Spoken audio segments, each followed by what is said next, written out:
9절로 16절 말씀이 되겠습니다. 사도행전 10장 9절로 16절 말씀.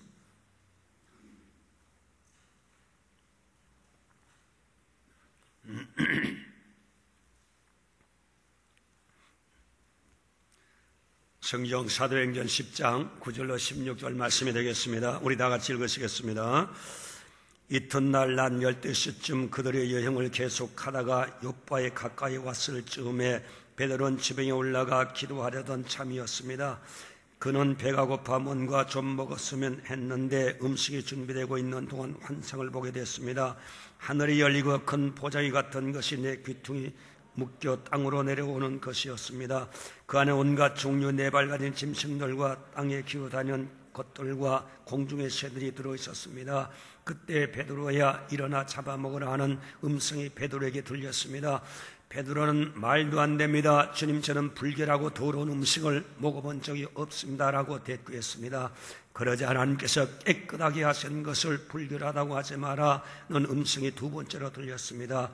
이런 일이 세 번 일어나더니 곧 그 보자기는 다시 하늘로 올라갔습니다. 아멘. 오늘 아침엔 국민 만들기의 오해라는 제목으로 함께 은혜를 나누시겠습니다. 여러분, 국민 만들기란 단어를 여러분 생소한 것으로 며칠 전에 이해실 사모님을 통해서 들어봤습니다. 하늘나라의 국민 만들기. 그러니까 저주와 절망과 죽음 가운데 있는 자를 복음을 전함으로 죽게로 돌아와 생명 얻는 하늘나라의 백성 만들기라는 얘기를 우리가 들었습니다. 바로 전도예요. 바로 전도. 오늘 본문에도 베드로라는 주의 사도가 등장하는데 하늘나라 백성 만들기에 대해서 주님의 작전 명령에 떠들어졌는데도 머뭇거린 것이 오늘 성경 가운데 나오고 있는 것입니다. 의미 있는 환상과 말씀으로 그를 깨우치고 독려하는데도 반발했습니다. 하나님의 자기 나라의 자기 백성을 만들기 위해서 베드로를 통해서 쓰시려 하는데 베드로는 자기였던 입장과 판단 가지고 주님의 작전 명령을 거부하잖아요. 이근호하잖아요. 주님의 사도 뽑힌받은 십자가의 군사가 이래도 되는 겁니까? 복음 전파 하늘나라 확정이 사도의 첫째 인문된 선택된 특별 군인인데 영적 전투장에서 사사로운 자기 의견 가지고 작전 사령관의 명령이 떨어졌는데도 그 명령에 죽고 사는 것이 병사의 기본 정신인데도 명령 불복종의 정신이 그를 지배하게 되었습니다. 왜 그런가? 우리 초대교회 신앙의 명장이잖아요. 능력 있는 주의 종이잖아요. 그런데 왜 주의 지상 명령에 멈칫거리는 거예요? 전도하는 절대 명령에 왜 순종하지 못하는 자세를 보이는 거예요? 그것은 자기가 가진 자기 신앙의 입장 때문에 그래요. 유대인적인 의식을 넘어가지 못해서 그런 거예요. 복음을 가지고 있으면서도 자기가 넘지 못할 선을 만들었습니다. 그게 바로 오해예요. 자기가 만든 오해예요. 오늘 저와 여러분 누구든지 신앙이든 오해를 가지고 예수 믿는 분이 얼마나 많은지 몰라요. 신앙의 기본과 근본을 모르고 지엽적인 것을 붙잡고 신앙생활하는 사람이 얼마나 많은지 모릅니다. 결과는 엉뚱하게 열매를 맺습니다.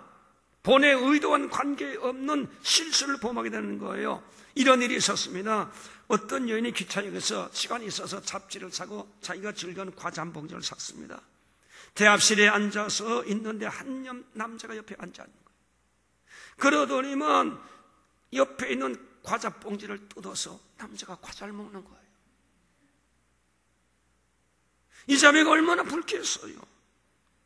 그래서 남자가 눈치채도록 그래서 여자도 과자에 손을 댔습니다. 그런데 그 남자는 아무 일도 없는 듯이 능청스럽게 과자를 또 집어먹는 거예요. 여인의 생각이 얼마나 괘씸한지, 얼마나 무례한 사람인지 속에서 막 끌떡 일어났어요. 그래서 그 자매가 화를 내는 표정을 지으면서 과자를 집어 먹었습니다. 그런데 남자다 보니까 과자 또 집어먹는 여자니. 그러다 보니까 과자 하나밖에 안 남은 거예요. 남자가 일어서면서 마지막 절반 뚝 꺾어서 여자에 주고 총총히 사라졌습니다. 그래서 여자는 저런 몹쓸 사람, 저렇게 모렴치한 사람, 상식 없고 교양 없고 정말로 저렇게 정말 감심장을 가진 사람, 정말로 불쾌하고 뻔뻔스러운 넉살 좋은 사람, 모렴치한 사람 막 속에서 막 저주스러운 마음 막 생긴 거예요. 그런데 기차를 타고서 자기가 휴지를 쓰기 위해서 핸드백을 딱 여는 순간에 아차, 자기가 샀던 과자 봉지가 그 속에서 나와.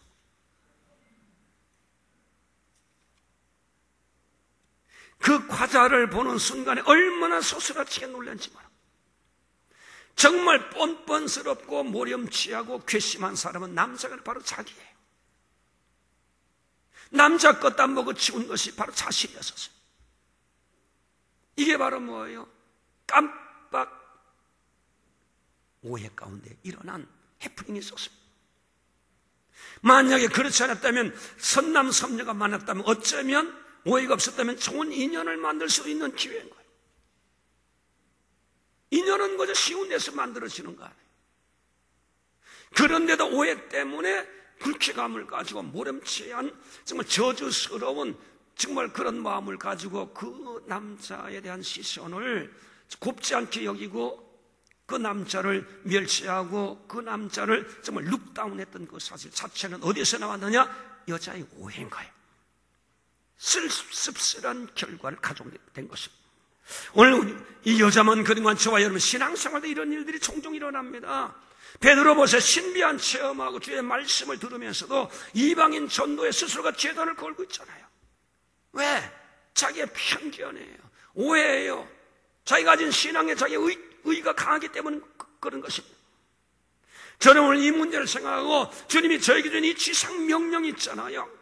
하늘나라 국민 만들기, 저와 여러분 이쪽에 존재하는 의미가 바로 거기에 있어야 됩니다. 축복도 중요하지만 그건 지엽적인 거예요. 영이 잘 되고 신앙의 본론이 잘 되고 신앙의 정말 근본이 잘 되면 축복은 저절로 오게 되어 있습니다. 여러분. 성공은 저절로 되게 만들어주는 거예요. 저절로 만들었습니다. 제가 말한 저는 제가 웹사이트에 못 들어갑니다. 내 설교를 난 못 들어줘. 이걸 들어야 더 발전하는데. 그래서 제가 어제 저녁에 한번 좀 설교했던 것 2000몇 년부터 했던 것 딱 클릭을 해보니까 옛날에는요, 보니까 뭐 300도 넘고 280도 넘고 어떤 거 보면 180도 되고 보통 보면 250, 뭐 300 사이에 이 지역에 있는 성도들이 제 설교를 클릭을 하시더라고요. 그런데 보니까 그것도 보니까 제목에 따라서 클릭하는 횟수가 다르더라고요. 막 긍정적이고 축복의 설교를 하면 빨라서 클릭을 하고, 그렇지 않고 좀 고루한 제목 같으면 그냥 스쳐 지나가더라고요. 그런데 요 최근에 제가 가봤더니 웬일입니까? 50, 80, 60 우리 교회 웹사이트에 설교를 클릭하는 사람 숫자가 뚝 떨어진 거예요. 제가 그걸 알았습니다. 왜냐하면 제가 최근에 설교 방향을 많이 틀어버렸잖아요. 막 축복의 설교를 하고 긍정적으로 설교를 하고 그냥 환상의 설교를 했던 걸 뚝 끊쳐버리고 이젠 복음의 본질로 들어가서 설교를 하니까 인기가 없는 거예요. 인기가 없어요. 그러나 여러분, 복음의 본질로 들어가야 되는 겁니다. 이게 바로 본질로 들어가서 영혼이 잘 되면 범사가 잘 되고 강건하게 주님 만들으신 본질로 들어가야 되는 거예요. 본질로. 저와 여러분의 신앙의 본질이 뭐예요? 구원받은 저와 여러분의 신앙의 본질이 뭐예요? 주님의 지상명령, 하늘나라 국민 만들기, 백성 만들기, 전도하기. 이게 저와 여러분의 삶의 기본 정신되고 신앙의 기본 정신 되셔야 돼요.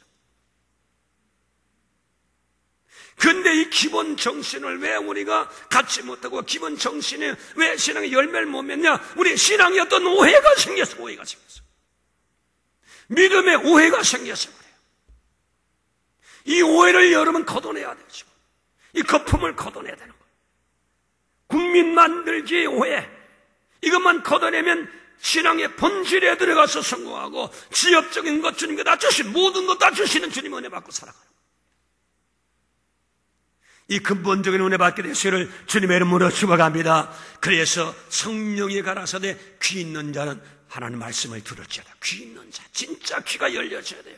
믿음의 귀가 열려져야 되고 복음의 귀가 열려져야 되고 생명의 귀가 열려져야 비로소 여러분 영원한 성공자가 될 수가 있는 것입니다. 자, 그렇다 그러면 베드로는 전도가 직업 아니에요. 그런데도 무슨 오해 때문에 전도하는데 주춤주춤했습니다. 그 첫째 이유, 오해에 대한 문제입니다. 4장 10절로 10절 말씀에 가보니까 이제 성령께서 역사하시는데 그 앞절 5절로 6절에서 보니까 천사가 고넬료에게 이미 복음 전하도록 감동하는 주의 역사가 환상을 통해서 일어나고 있는 사실을 오늘 우리에게 보여주고 있는 것입니다. 고넬료가 경건한 사람을 보내서 베드로를 접촉하기 전에 성령께서 먼저 가서서 베드로를 지금 깨우치고 있는 장면이 성령 가운데 보여지잖아요. 하늘에서 보좌가 내려와서 유대인이 먹을 수 없는 각종 가증한 짐승이 가득한데 잡아먹으라고 그러잖아요. 이 의미가 바로 뭐예요? 이방인에게 복음을 전하라고 하는 주의 메시지가 거기 있는 거예요. 메시지겠습니다. 그래서 전도 국민 만들기 주체는 내가 아니라 주님이에요. 주님이 하시는 일이에요.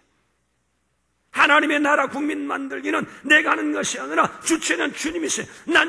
단순한 복음을 전해주는 도구에 불과한 거예요. 전도는 하나님이 하시는 거예요. 도구는 사용당할 뿐이에요. 모든 책임은 사용하는 자의 몫입니다. 그가 기획하고 진행하고 열매 맺고 완성하는 것은 사용하는 분의 책임이에요. 그래서 전도는 내가 기획하고 내가 진행하고 내가 열매 맺게 하는 나의 일이 아니라 이것은 나 주님의 일입니다. 내 일이 아니라 주님의 일입니다. 나는 주님의 일에 옆에서 측면에서 약간 복음 받은 것을 전하는 것, 간증하는 것, 생명을 전하고 십자가의 도를 전하는 전달자에 불과한 것이 모든 일은 누가 하시냐? 주님이다 멍석 깔아놓은데 내가 하는 일이에요. 그래서 전도의 오해가 뭐예요? 전도의 두려움을 가지고 있잖아요. 전도에 대한 여러분 부담감을 가지고 있잖아요. 스트레스를 가지고 있잖아요. 이런 전도에 대한 오해 때문에 전도를 제대로 출발하지 못하도록 우리의 발목을 잡는 것, 전도에 대한 오해입니다. 전도는 주님이 준비하고 다 하시는 거예요. 이미 주님께서 고넬료 가정의 성령을 통해서 고넬료 통해서 다 복음 받으시도록 준비가 다 되어 있잖아요. 베드로 가서 전하기만 되는데 베드로가 거부하고 있잖아요. 전도는 내가 하는 게 아니에요. 전도는 내가 하는 게 아니에요. 하나님이 하시는 거예요. 나는 단지 받은 은혜를 그냥 전할 뿐이에요. 간증할 뿐이에요. 주님이 하시니 나는 전달의 도구에 불과한 것이에요. 그래서 전도하는 국민 만들기, 하늘나라 백성 만들기, 생명 구하는 일은 내가 하는 것이 아니라 주님께서 먼저 다 가서 토양 작업을 주님이 다 하시는 거예요. 여러분. 주님 먼저 하시는 거예요. 내가 하는 게 아니에요. 주님 먼저 하시는 작업. 이것을 여러분 철저하게 인식하고 이 사실을, 이 영적인 이 사실을 확실히 믿음으로 받아들이시네요. 그래서 언제든지 주님의 미션에서는 주님 먼저 가서, 나보다 먼저 가서 복음에 방해되는 모든 요소를, 영적인 요소를 주님께 다 제거하시는 거예요. 주님이 작업하시는 거예요. 주님이 하시는 거예요. 설교 1번의 1번 말씀과 민수기 10장 33절로 34절 말씀 보면 하나님께서 애굽에서 당신 백성을 만들어서 가나안 땅에 이식하기 위해서, 가나안 땅에 접목하기 위해서 모세를 세워서 지금 민족 대이동 역사가 시작되었었습니다. 그때 모세가 앞장섰었지요. 그러나 여러분, 모세가 앞장선 게 결코 모세가 앞장선 게 아닙니다. 보니까 법궤가 먼저 갔고 거기에 구름 기둥이 뜨고 불 기둥이 떠서 그것을 이스라엘 백성들 모세는 그 뒤를 쫓아만 가면 됐습니다. 네게부 사막을 지나가는데 어떻게, 어떤 방법으로 얼마쯤 갈까? 뭐 누구의 아이디어가 오늘 이 진행에 도움이 될까 고민할 필요 없습니다. 누구의 도움 받을까 고민할 필요 없습니다. 조금 더 걱정할 필요 없습니다. 하나님께서 먼저 앞장서서 구름과 불기둥으로 이스라엘을 인도하고 가시더라고요. 내가 가는 것 같지만 내가 가는 게 아니고 주님이 먼저 인도하시더라고. 앞서서 주님께서 하시더라고. 전쟁에 나도 하나님께서 다 적군을 쳐 물리쳐 부셨더니 주시더라고. 하나님이 이스라엘 백성 앞서서 진행해 주신 거예요. 그래서 전도, 국민 만들기, 하나님 백성 만들기, 생명 구하기, 지옥에 가는 영혼을 구원해내는 모든 일들, 우리의 책임, 선한 일을 위해서 지음받고 인생의 삶의 존재의 목적이 생명 구원하는 일에 부름을 받은 저와 여러분이 주님 국민 만들기, 주님 나라 만들기 위해서 저와 여러분이 이 땅에 존재하도록 주님께서 저를 구원해 주셨는데